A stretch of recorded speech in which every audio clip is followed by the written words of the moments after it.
মজার একটা ঘটনা, খেয়াল করে শুনবেন। বয়স কত? 35। কাবা ঘরের পুনর্নির্মাণ হবে। কাবা ঘরের 4টা কর্নারের একটা কর্নার আছে আর রুকনুল হাজারিল আসওয়াদ, যেখানে হাজরা আসওয়াদ পাথর থাকে, ওইটাকে সরানো হয়েছে। এখন কাবা ঘরের নির্মাণ শেষ, ওই হাজরা আসওয়াদ পাথর নিয়ে এটার কর্নারের মধ্যে সেট করা হবে। কিন্তু কে রাখবে? কারণ হাজরা আসওয়াদ তো যেন তেন পাথর নয়, জান্নাতি পাথর। কিয়ামতের দিন এই পাথরের ভেতরে আল্লাহ একটা জিহ্বা দিবে, 2টা চোখ দিবে। এই পাথর বলবে, আল্লাহ এই লোকগুলো আমারে চুমু দিয়েছিল, এর উসিলায় আজকে তুমি তার জান্নাতে ঢুকায় দাও। আসসালামু আলাইকুম ওয়া রাহমাতুল্লাহি তাআলা ওয়া বারাকাতুহু। এটা অনেক সম্মানিত পাথর, এই পাথরকে বহন করাটাও সম্মানিত। 4 দলের মক্কার 4 নেতা বলে, এই সম্মান আমরা হাতছাড়া করতে চাই না, কেউ এই পাথরে হাত দিতে পারবে না। এক নেতা কয়, আমি নিব, আমি নিয়ে এটা কাবা ঘরে রাখবো। দ্বিতীয় নেতা বলে, না, এই পাথর আমি অন্য কাউরে দেব না, এটা অনেক সম্মানের, অনেক প্রেস্টিজিয়াস ইস্যু, আমি এই পাথরটা হাতে নিয়ে কাবা ঘরে রাখবো। তৃতীয় নেতা বলে, না, রক্তের গঙ্গা বইয়ে দেব, কিন্তু এই পাথর কাউরে দেব না। চতুর্থ নেতা বলে, না, আমি নেব। কিলাকিলি আছে না নাই? পাথর কয়টা? নেতা কয়জন? 4 জন। কিভাবে এই সম্মানিত পাথর নিয়ে সেট করবে? কেউ মীমাংসায় যেতে পারে না। এক মুরব্বী বলে, থাক, আজকের জন্য এখানেই সবার মুলতবি, আগামী দিনে এই মসজিদুল হারামের দরজা দিয়ে প্রথম যে ঢুকবে সে সিদ্ধান্ত দিবে। আল্লাহর মেহেরবানি, এর পরের দিন এই পথ দিয়ে ছুটে এসেছে বিশ্বনবী মুহাম্মদ। সুবহানাল্লাহ পড়বেন না? কামলিওয়ালা নবী প্রথম আসলেন, সবাই খুশি, জামিন রাদিনা বি। আরে আলামিন আসছে, আলামিন আসছে। সবাই বিশ্বনবীকে বললেন, এই এই ঘটনা। কেউ তো পাথর ছাড়তে চায় না। পাথর হইল একটা, নেতা কয়টা? এখন কে এই পাথর নিয়ে রাখবে? এই নিয়ে মারামারি। আল্লাহর হাবিব সাল্লাল্লাহু আলাইহি ওয়াসাল্লাম বললেন, যাই, হালুম্মা ইলাইয়া সাওবান, একটা কাপড় নিয়ে আসো, আমি এখনই সলিউশন করে দিচ্ছি। সুবহানাল্লাহ নাই? কাপড় নিয়ে আসা হলো। বিশ্বনবী বললেন, কই পাথর? সবাই বলল, এই পাথর। আল্লাহর হাবিব সাল্লাল্লাহু আলাইহি ওয়াসাল্লাম মোবারক হাত দিয়ে পাথরটা তুললেন। 4 নেতারে বললেন, ও 4 নেতা, কাপড়ের 4 কর্নারে তোমরা ধরো। 4 নেতা কাপড়ের 4 কর্নারের মধ্যে ধরলো। বিশ্বনবী নিজ হাতে পাথরটা নিয়ে কাপড়ের মাঝখানে রেখে দিলেন। এবার বিশ্বনবী আগে আগে যায়। 4 নেতারে বললেন, 4 কর্নার ধরে পাথরটারে নিয়ে আমার পেছনে পেছনে আসো। কাবার কাছে যে বিশ্বনবী আবার নিজ হাতে পাথরটা তুললেন, আবার নিজ হাতে কাবার ভেতরে রেখে দিলেন। পড়েন সুবহানাল্লাহ। প্রথমে যে হাজরে আসওয়াদ পাথর ধরছে কে? বিশ্বনবী। কাপড়ে রাখছে কে? বিশ্বনবী। আবার কাপড় থেকে উঠিয়ে হাজরে আসওয়াদের পাথরটারে কাবার ভেতরে ঢুকাইছে কে? সুবহানাল্লাহ কইবেন না? সব সম্মান গেল বিশ্বনবীর হাতে, সব স্ট্যাটাস গেল বিশ্বনবীর হাতে। 4 নেতা কাপড়ের কিনারা ধইরাই খুশি। এইটাই বলে নেতৃত্বের গুণাবলী। চিল্লায় বলো ঠিক কি না? কনফ্লিক্ট রিজলভিং এবিলিটি, বিরোধ নিষ্পত্তি করার কোয়ালিটি থাকা চাই, তবেই তিনি নেতা। কি কারিশমা দেখছেন? What a charismatic leader. এতক্ষণ রক্তের বন্যা বইয়ে দিবে, কাউরে দিবে না পাথর। এখন কেউই ধরতে পারে নাই, কিন্তু স্লোগান দিতেছে জিন্দাবাদ। আসরা নাই? নেতা হইলে এরকম নেতা হইতে হবে। মদিনাতে আউস আর খাজরাজ গোত্রের যুদ্ধ 120 বছরে। কয় বছর? কেউ থামাতে পারে না, রক্তক্ষয়ী যুদ্ধ। আল্লাহর হাবিব সাল্লাল্লাহু আলাইহি ওয়াসাল্লাম মক্কা থেকে মদিনায় এসে 7 দিনের ব্যবধানে 120 বছরের যুদ্ধ থামায়ে দিলেন। এতদিন এই গোত্রের লোকের সাথে এই গোত্রের কোনো বিয়ে নাই, এই গোত্রের লোকের সাথে এই গোত্রের কোনো অর্থনৈতিক লেনদেন নাই। বিশ্বনবী যখন আউস খাজরাজের যুদ্ধ থামিয়ে দিলেন, মদিনাতে আনন্দের ধুম পড়ে গেল, নতুন নতুন উৎসবের ধুম পড়ে গেল। সব ভাই ভাই। নেতা হইলে এরকম নেতা হইতে হবে, কোনো মারামারি থাকতে পারবে না সমাজে। চিল্লায় কোন ঠিক কিনা? নেতা আসলেই সমাধান, নেতা আসলেই। সহিহ বুখারীতে একটা কিতাব আছে, কিতাবুস সুলহ, মীমাংসার অধ্যায়। একটা বাব আছে, বাবু কওলিল ইমামি লি আসহাবিহি ইযহাবু বিনা নুসলিহ বাইনাহুম। ইমাম সাহেবের এই কথা যে আমাদেরকে নিয়ে চলো, আমরা মিলাইয়ে দেব, এটা আল্লাহ রাসূল সাল্লাল্লাহু আলাইহি ওয়াসাল্লামের একটা বিখ্যাত ডায়ালগ। ডায়ালগটা কি? খেয়াল করে শুনেন। যুদ্ধ, মারামারি আর ঝগড়া শুনলেই আল্লাহ রাসূল সাল্লাল্লাহু আলাইহি ওয়াসাল্লাম বলতেন, ইযহাবু বিনা নুসলিহ বাইনাহুম। আরে আমরা আছি তো, আমগরে নিয়ে যাও না, আমরা মিলাই দেব। সুবহানাল্লাহ পড়েন। মারামারি দেখলে বিশ্বনবী মিলাই দিতেন। আল্লাহর হাবিব সাল্লাল্লাহু আলাইহি ওয়াসাল্লাম বলতেন, আলা উখবিরুকুম বিআফদালি দারাজাতিন মিনাস সালাতি ওয়াস সিয়ামি ওয়ান নুসুক, রোজা নামাজ সালাতের চেয়ে বড় একটা সওয়াবের কাজ আছে, ওটা কি আমি তোমাদের বলবো না? সাহাবারা বললেন সেটা আবার কি? বিশ্বনবী বললেন ইসলাহু যাতিল বাইন, দুইজন ঝগড়া করতেছে, তুমি ঝগড়া না লাগায় দিয়া মিলাই দিবা, এর চেয়ে ভালো কাজ হয় না। জোরে কোন ঠিক কিনা? সবচেয়ে শ্রেষ্ঠ কাজ। নোয়াখালীতে আগুন লাগলে আপনারা কি দিয়ে নিবা? কি দিতে হয়? পানি। অনেক ওই জায়গায় তেল দেন। জ্বলতেছে কি? আগুন। আগুন নিবানোর জন্য ঢালবেন কি? অনেকে ঢালে কি? তেল। আহা না, আপনি থামায় দিবেন, মিলাই দিবেন। আপনার জন্য ভালো জিনিস মিলাই দিবে কে? নেতা অনেক দূর দেখতে পায়, তিনি দূরদর্শী। কর্মী যত দূর দেখে, নেতাও যদি তত দূর দেখে, দেশ চলবে? কথা বলেন। কর্মী যদি দেখে 500 মিটার, নেতার দেখতে হবে কয় মিটার? 1000 মিটার। কর্মী যদি দেখতে পায় 1000 মিটার, নেতার দেখতে হবে কয় হাজার মিটার? 2000 মিটার। কারণ নেতা হবে ফিউচারিস্টিক, ভিশনারি, স্বপ্নবাজ, স্বপ্নচারী। নেতাকে স্বপ্ন দেখতে হয়, ওই স্বপ্ন জাতিকে দেখাতে হয়। চিল্লায় বলেন ঠিক কিনা? মানুষ তার স্বপ্নের সমান বড়। আপনি কত বড় আপনার স্বপ্ন শুনলে বোঝা যাবে। স্বপ্ন সেটা না যেটা মানুষ ঘুমিয়ে ঘুমিয়ে দেখে, স্বপ্ন সেটা যেটা অর্জনের আকাঙ্ক্ষা মানুষকে ঘুমাতে দেয় না। আল্লাহর হাবিব সাল্লাল্লাহু আলাইহি ওয়াসাল্লাম স্বপ্ন দেখিয়েছেন সাহাবাদেরকে, বিশ্ববিজয়ের স্বপ্ন, ইসলামকে বিজয়ী শক্তি হিসেবে দেখার স্বপ্ন। চিল্লায় বলেন ঠিক কিনা?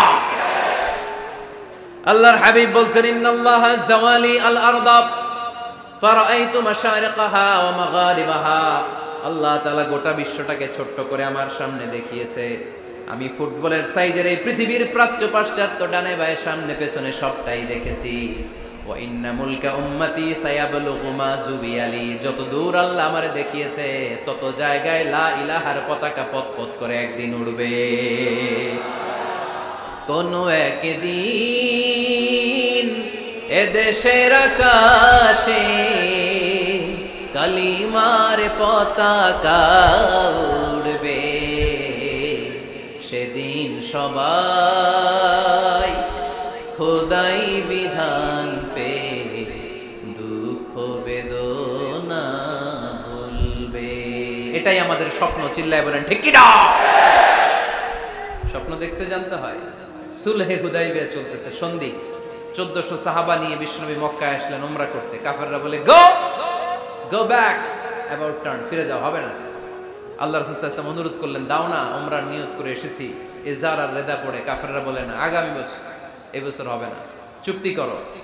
চুক্তির মধ্যে লেখা হলো মা খাবা আলাইহি মুহাম্মাদুর রাসূলুল্লাহ। ঠিক আছে, চুক্তি 10 বছরের, মুহাম্মদ রাসূল সাল্লাল্লাহু আলাইহি ওয়াসাল্লামের পক্ষ থেকে চুক্তি। কাফেররা বলে না, আমরা তো তোমার রাসূলুল্লাহ মানি না। তোমার রাসূলুল্লাহ মানলে তো মা সাদাদনাকা আলা শাই, তোমার সাথে কোনো ঝগড়াই নেই, রাসূলুল্লাহ কাটো। সাহাবীরা তেড়ে উঠলেন। ওমরে ফারুক বলেন, মুখ সামলে কথা বল। সুহাইল ইবনে আমির, তোর জিহ্বাটা আমি টেনে ছেড়ে ফেলবো, সাবধান। আমার নবী শেষ নবী, শেষ রাসূল মুহাম্মদ রাসূলুল্লাহ কাটার ক্ষমতা কারো নাই। আমি ওমর বেঁচে থাকলে কেউ কাটতে পারবে না। বিশ্বনবী বললেন, ওমর সরে যাও, কেটে দাও।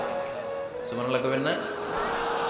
মুহাম্মদ রাসূলুল্লাহ কাফেররা মানে না। কাফেররা কয় তুমি লেখো মুহাম্মদ ইবনে আব্দুল্লাহ, আব্দুল্লাহর বেটা মুহাম্মদ।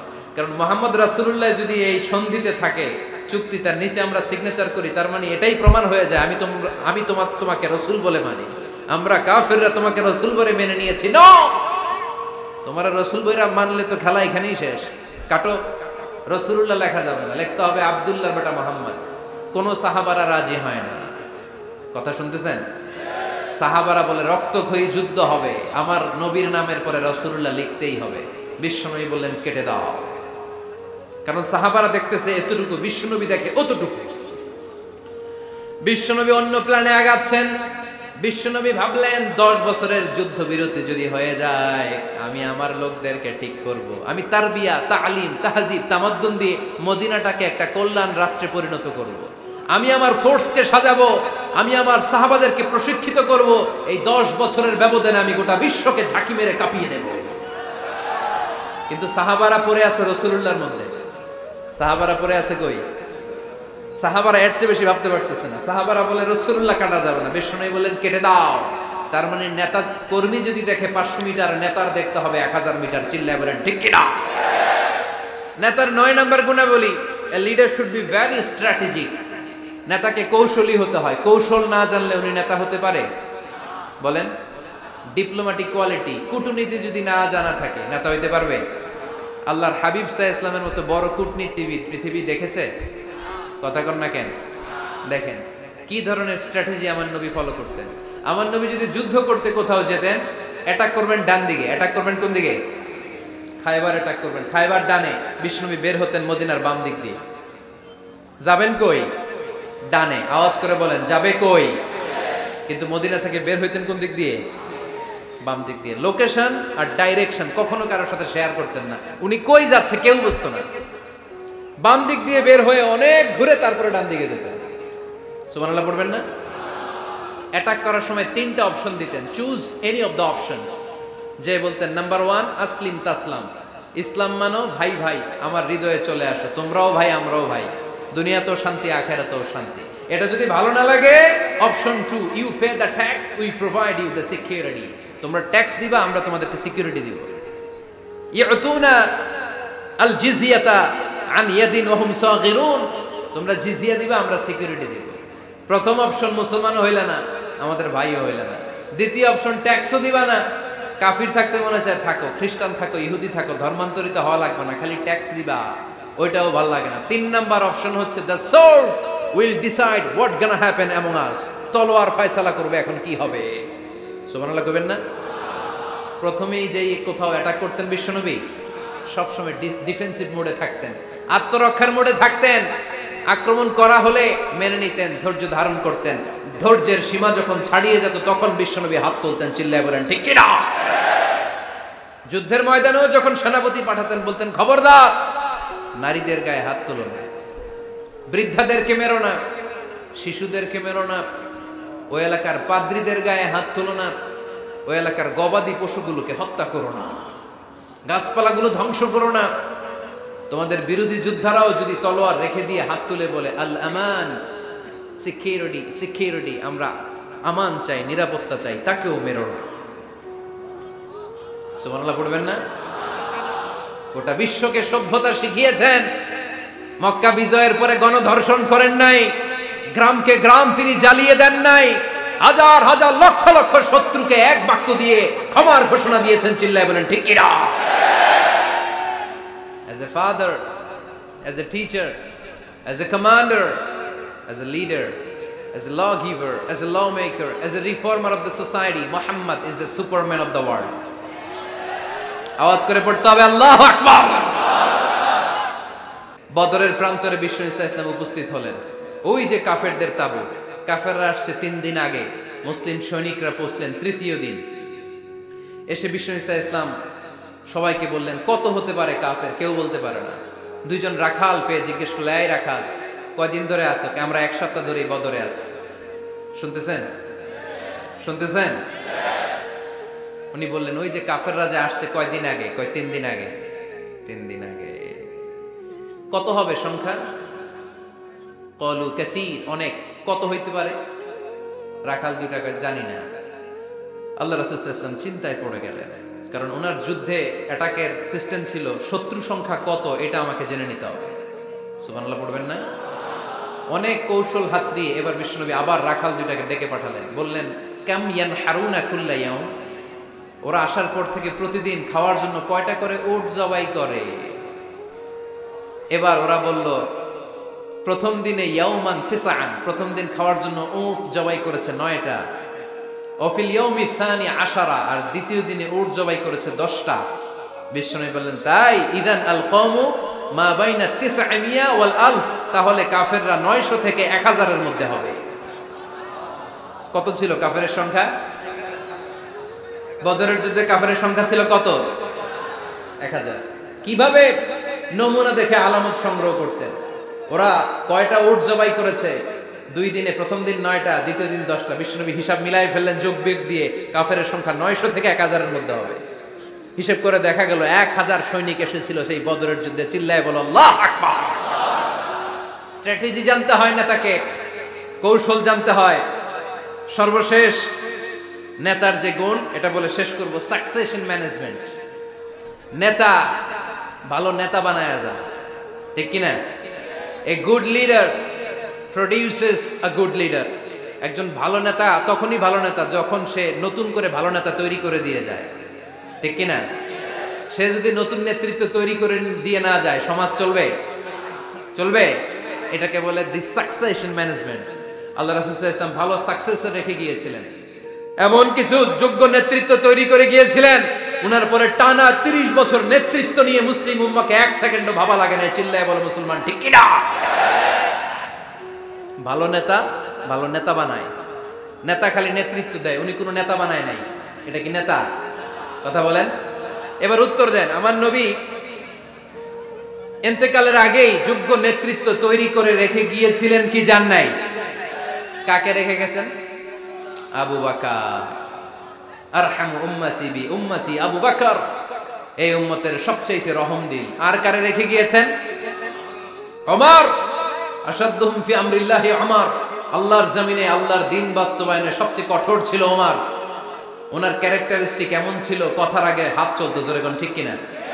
আল্লাহর হাবিব সাল্লাল্লাহু আলাইহি ওয়াসাল্লাম বলতেন, লা নাবিয়্যা বা'দি ওয়ালা রাসূলা, আমার পরে নবীও নাই রাসূলও নাই, তবে লাউ কানা বা'দি লাকানা ওমর, আমার পরে যদি নবী হওয়ার যোগ্যতা কারো থাকে, আমার ওমরের সেই যোগ্যতা আছে। আমার নবী নিজেও ছিলেন শ্রেষ্ঠ নেতা, রেখেও গিয়েছেন শ্রেষ্ঠ নেতা। চিল্লায় বলেন ঠিক কিনা? সাইয়েদনা আবু বকর, সাইয়েদনা ওমর ফারুক, উসমান যুন্নুরাইন, আলী রাদিয়াল্লাহু তাআলা আনহু যোগ্য নেতৃত্ব হাতে কলমে প্রশিক্ষিত করে ওনাদেরকে রেখে গিয়েছেন। তাই মুসলিম উম্মার নেতৃত্বের সংকটে পড়া লাগে নাই। জোরে কোন ঠিক কিনা? জি। তো এইজন্য আমরা চাই আমাদের একটা সেন্ট্রাল লিডারশিপ থাকুক, কেন্দ্রীয় নেতৃত্ব, যেই নেতাদের নেতৃত্বে আমরা সামনের দিকে যাব। যে 10টা পয়েন্টস আমরা শুনলাম, আমাদের সব নেতাদের এই গুণগুলো থাকার দরকার আছে না নাই? এই গুণগুলো আমলে নিয়ে মুসলিম উম্মার এই নেতৃত্বের সংকট যেন আমরা কাটিয়ে তুলতে পারি। আল্লাহ তুমি তৌফিক দান করো, আমরা পড়ি আমিন।